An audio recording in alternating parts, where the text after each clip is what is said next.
আজকে আমি দাঁড়িয়েছি হচ্ছে আমাদের মধ্যবিত্তদের কান্না।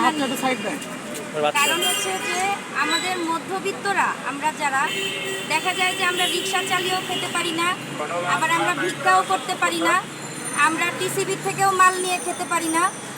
এটা সামাজিক একটা মর্যাদার কারণে, আপনারা এটা বুঝেন। এবং যারা উচ্চবিত্ত আছে তারা যে সাহায্য সহযোগিতা করে থাকেন সেটাও কিন্তু নিম্ন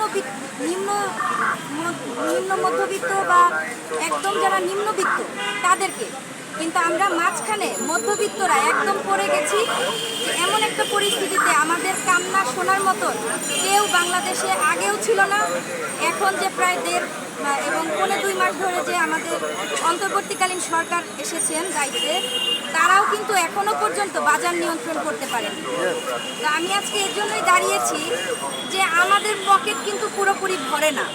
আমি এখানে লিখেছি, আপনি দেখতে পাচ্ছেন, পকেট ভরে না, খরচ কমে না। আমাদের যে নিত্য দৈনন্দিন যে খরচটা সেটা কিন্তু কোনোভাবে কমছে না। সেটা আপনি বাসা ভাড়া বলেন, আপনি যাতায়াত খরচ বলেন, বাজারের কথা তো আমি বাদই দিলাম, সেটা নিয়েই আমি মূলত আজকে দাঁড়িয়েছি। তো আমার যেটা বলার বক্তব্য সেটা হচ্ছে যে আমরা আশা করেছিলাম যে অন্তর্বর্তীকালীন সরকার যখন দায়িত্বটা বুঝে নেবেন, তাদের শপথ গ্রহণের পরেই তারা হয়তো বাজার নিয়ন্ত্রণ নিয়ে একটু কাজ করবে। কারণ এই অস্থিতিশীল বাজারটা কিন্তু আজকে থেকে নয়, এটা 2022 থেকেই খুব চরমভাবে আমাদেরকে কষ্ট দিচ্ছে, আমরা যারা মধ্যবিত্ত তাদেরকে। আচ্ছা, যাদের অঢেল টাকা আছে আমি তাদের কথাও কিন্তু বলবো না যে এরকম নয়। কারণ যাদের অনেক টাকা আছে তাদের যে কিনতে কষ্ট হয় না বা তাদের যে দামটা বেশি মনে হয় না, বিষয়টা কিন্তু মোটেও তা নয়। যতই টাকা থাকুক না কেন, আমার কথা হচ্ছে যে একটি জিনিসের যৌক্তিক দাম অবশ্যই থাকা উচিত, এবং সেই যৌক্তিক দামটি আমরা আসলেই পাচ্ছি কিনা, সেটা উচ্চবিত্ত হোক, মধ্যবিত্ত হোক, নিম্নবিত্ত হোক, দেশে যেই পণ্যের যেই ধরনের প্রাতুলতা আছে সেই ধরনের দামটা বাজারে প্রচলিত আছে কিনা সেইটা মনিটরিংটা খুবই জরুরি। এবং আপনারা সবাই জানেন, যারা বোঝেন আর কি বিষয়গুলো, যে বাংলাদেশে সিন্ডিকেটের সমস্যাটা অনেক বেশি। এটা আমি ইলিশের রপ্তানির দিনও আমি বলেছিলাম যে ইলিশেরও কিন্তু সিন্ডিকেট হয়েছে, এই কারণে দামটা এত বেশি। তো আসলে ইলিশ তো একটা খাদ্যদ্রব্যের মধ্যেই পড়ে। তা আমি ওভারঅল সব কিছুই বলি যে গরুর কেজি এখনও 750 টাকা, গরুর কেজি এখনও 750 থেকে 780 টাকা, মানে হচ্ছে 800 টাকার কাছাকাছি। খাসির মাংস 1000 টাকা। আচ্ছা, আমরা যে ফার্মের মুরগি, আমি ছোটোবেলায় দেখেছি ফার্মের মুরগি যখন হাতে হাতে নিয়ে বিক্রি করতো, সেই সনটা হচ্ছে 1996-97 এরকম হবে। সেই সময়ে ফার্মের মুরগি যারা ব্যবসা করতো তারা হাতে নিয়ে নিয়ে আমাদের যে মহল্লা, সেই মহল্লাতে হেঁটে হেঁটে মুরগি ব্যবসায়ীরা বিক্রি করতেন যে 35 টাকা এক পিস। একটা 1 কেজির একটা ফার্মের মুরগি মাত্র 35 টাকা পিস ছিল, পিস। আর বর্তমানে আমরা সেটা 300-350 টাকা মাঝে কেজি হয়ে গেছে ফার্মের মুরগির কেজি। তাহলে একটা মুরগির ওজন যদি 1.5-2 কেজি হয়, একটা মুরগির দামই চলে আসতেছে 650-700 টাকা। তাহলে আমরা কি খাবো? 1 কেজি ডালের দাম, ফ্রেশ কোম্পানির ডালের প্যাকেট 155 টাকা। কেন? আবার সিটি গ্রুপের ডালের প্যাকেটে 135 টাকা কেজি। কেন এরকম বৈষম্য? কেন সিন্ডিকেট? কেন আমরা সিন্ডিকেট ভাঙতে পারছি না? তারপর আর চালের দাম আমাদেরকে ফ্যাসিস্ট সরকার যখন আসবে ক্ষমতায় তখন বলেছিলেন যে তারা হচ্ছে 10 টাকা কেজিতে চাল খাওয়া, কিন্তু তারা আমাদেরকে 80-90 টাকা কেজিও চাল খাইয়েছে। আচ্ছা, ডিমের কথায় এবার আসি। ডিমের ডজন সর্বোচ্চ আমি খেয়েছি 175 টাকা। ডিম এমনই একটি খাদ্য যেটা হচ্ছে যে অনেক সময় আমরা মনে করি যে থাক, আজকে মাছ মাংস কিছু করতে পারলাম না, আজকে একটা ডিম ভেজে খেয়ে নিই। সেই ডিমের ডজনও যদি 175 টাকায় কিনতে হয়, তাহলে আমরা কোথায় যাব? কেন এটা করতে হবে? একটা সামান্য ডিম, সেটাও কেন সিন্ডিকেট করতে হবে? আপনারা দেখেছেন ভোক্তা অধিকার কিন্তু যতবার তারা অভিযান চালিয়েছে, আপনারা দেখেছেন যে সিন্ডিকেটের পরিমাণটা কি পরিমাণ ভয়াবহ। তো আমার কথা হচ্ছে যে অন্তর্বর্তীকালীন সরকার এখনো কেন কোনো ধরনের পদক্ষেপ, ছোট হোক, ছোট পদক্ষেপও আস্তে আস্তে বড় হয়, কিন্তু তারা ছোট পদক্ষেপটাই কেন গ্রহণ করছে না যে বাজার নিয়ন্ত্রণের জন্য? আচ্ছা, আমি একটি জিনিসকে সাধুবাদ জানাই সরকারের একটি সিদ্ধান্তকে, যে তারা হচ্ছে সেনাবাহিনীকে ম্যাজিস্ট্রেটের দায়িত্ব দিয়েছে 2 মাসের জন্য, 60 দিনের জন্য, 2 মাসের জন্য।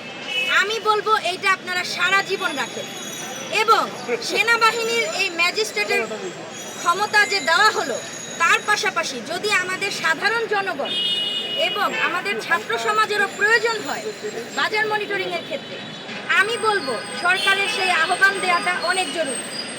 আমরা সর্বদা মাঠে আছি। আমি জুলাই মাসের 19 তারিখ থেকে রাস্তায় আছি। মাঝে আমি কিছুদিন অপেক্ষা করেছিলাম, কারণ কোনো মানুষকে আসলে প্রথম দেখতে হয়, তাকে সুযোগ দিতে হয়, তাকে সময় দিতে হয়।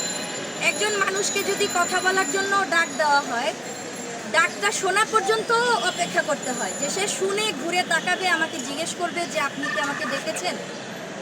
এই সময়টুকু আমি অন্তর্বর্তীকালীন সরকারকে দিয়েছি, কিন্তু যখন প্রায় 2 মাস হতে চলল, আপনারা জানেন আজকে 28 তারিখ, এবং আপনারা জানেন ফ্যাসিস্ট সরকারের যে নেত্রী, তার কিন্তু আজকে জন্মদিন। তো সে যা করে গেছে, তার জন্মদিন উপলক্ষে আমি একটু বলতে চাই যে তার জন্মটাই বৃথা। সে বাংলাদেশে মারাত্মক ধরনের সিন্ডিকেটের যে বীজ বপন করে গেছে, সেটা আজও কেউ সেটা দূর করতে পারছে না। আরেকটি প্রশ্ন আমার অন্তর্বর্তীকালীন সরকারের কাছে আছে, যে প্রশ্নটা আমি ফ্যাসিস্ট সরকারের আমলেও করেছিলাম 2022-এ, যে টিসিবি যদি একটি নির্দিষ্ট নির্ধারিত একটি মূল্যে পণ্য দিতে পারে, তাহলে সারা বাংলাদেশে সেই টিসিবির মূল্যটা কেন ফলো করা হয় বা ফলো করা যায় না? এইখানে দায়বদ্ধতাটা কিসের, বা এখানে যে বাধা, এই প্রতিবন্ধকতাটা কিসের, সেটা আমরা সাধারণ জনগণ জানি। আমি এই গভর্নমেন্টের প্রতি এইটাই বলার জন্য এখানে দাঁড়িয়েছি যে আমাদের মধ্যবিত্তদের কান্নাটা শুনুন। আমাদের যে খরচ, আমাদের মাসে এত আয় নেই যে আমরা এতটা খরচ করতে পারবো। তো আমাদের যদি শুধু বাজার নিয়ন্ত্রণ, আমি এখানে শুধু বাজার নিয়ন্ত্রণ বলবো না, এখানে অনেকগুলো বিষয় জড়িত আছে। বাসা ভাড়া, আমাদের যে 5টা মৌলিক অধিকার, যেটি খাদ্য, বস্ত্র, বাসস্থান, চিকিৎসা, শিক্ষা, এই 5টা ক্ষেত্রে যেন সরকার, এই ইন্টারিম গভর্নমেন্ট নজর দেন, তারা যাতে সমস্ত খরচই কমিয়ে আনার চেষ্টা করে, যাতে আমরা একটি সুস্থ, সুন্দর, স্বাভাবিক জীবনযাপন করতে পারি। আপনি দেখেন প্রতিটা স্তরের মানুষ কিন্তু এই বাজার ব্যবস্থার জন্য অস্থির, এবং আমি মনে করি যে আমরা এখন মধ্যবিত্তরা, ধরেন যেমন আমি মাস্টার্স পাস একটা মেয়ে, আমার কিন্তু ধরেন যে আমার কর্মদক্ষতা অনেক ভালো আছে, কিন্তু আমি 20,000 টাকার বেশি ইনকাম করতে পারি না। আমার হাজব্যান্ড যিনি চাকরি করেন বা ব্যবসা করেন, তিনিও কিন্তু 20 থেকে বা সর্বোচ্চ 30,000-এর বেশি সে ইনকাম করতে পারে না। কিন্তু আমার সংসারে 4 জন মানুষের খাবারের খরচই আছে 25,000 টাকা, শুধু খাবার খরচ। বাসা ভাড়া আছে, বাসা ভাড়া, আমার বাসাটা এত ছোট ভাই, আমি কি বলবো, যে আমি যদি একটা খাট ফেলি, আমি একটা আলমারি ভালো মতো ফেলতে পারি না। সেই ঘরটা আমাকে ভাড়া দিতে হয় 16,000 টাকা, এবং 3টি বিল, গ্যাস, পানি এবং বিদ্যুৎ, এই 3টি বিল নিয়ে আমার বাসা ভাড়া পড়ে যায় 19,500 টাকা। তাহলে 20,000 টাকা যদি আমি বাসা ভাড়ার জন্য দিই, 25,000 টাকা যদি আমি খাদ্য খরচের জন্য দিই, আমার বাচ্চাটা সামনে ম্যাট্রিক পরীক্ষা দিবে, তাকে এখন আমাকে একটু এক্সট্রা কেয়ারের জন্য অতিরিক্ত শিক্ষক দিতে হচ্ছে। আমার বাচ্চার শিক্ষার জন্য আমাকে মাসে 15,000 টাকা দিতে হয় শুধু 3 জন টিচারের জন্য।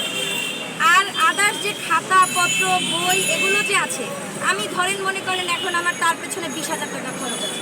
তাহলে এই 3টা ক্ষেত্রেই যদি আমাকে ধরেন যে 60,000 টাকা খরচ করে ফেলতে হয়, কিন্তু আমি এবং আমার হাজব্যান্ড দুজনে মিলেও আমরা 60,000 টাকা ইনকাম করতে পারছি না, তাহলে আমরা কিভাবে বাঁচব? আমরা তো ফ্যাসিস্ট সরকারের মতো চুরি শিখিনি, আমরা তো ফ্যাসিস্ট সরকারের মতো লুটপাট শিখিনি। তার যে ছাত্রলীগ ছিল, যুবলীগ ছিল, মহিলা আওয়ামী লীগ ছিল, তারা সবাই কি করেছে, ভাই ভাই আপা আপা করে করে, আপনারা দেখেছেন সেই আপার ভিডিওটা, আপনারা সবাই দেখেছেন। আপা আপা করে আমরা অস্থির, তা আমরা তো সেরকম আপা আপা করে আমাদের সংসার চালাতে পারি না। আমাদেরকে খেটে খেতে হয়, আমাদেরকে কাজ করে খেতে হয়। তাহলে আমরা এই আমাদের যে জীবন যাপনের জন্য প্রতি মাসে 60 থেকে 65,000 টাকা খরচ করতে হচ্ছে আমাদের মধ্যবিত্তদেরকে, কারণ যেহেতু আমরা বস্তিতে থাকতে পারছি না, রাস্তায় থাকতে পারছি না, আমাদেরকে একটা বাসা ভাড়া করে থাকতে হয়। তাহলে আমরা কিভাবে আমাদের জীবন পরিচালনা করব? আমি এই অন্তর্বর্তীকালীন সরকারের কাছে সেই প্রশ্নটা রাখার জন্যই আজকে এখানে দাঁড়িয়েছি।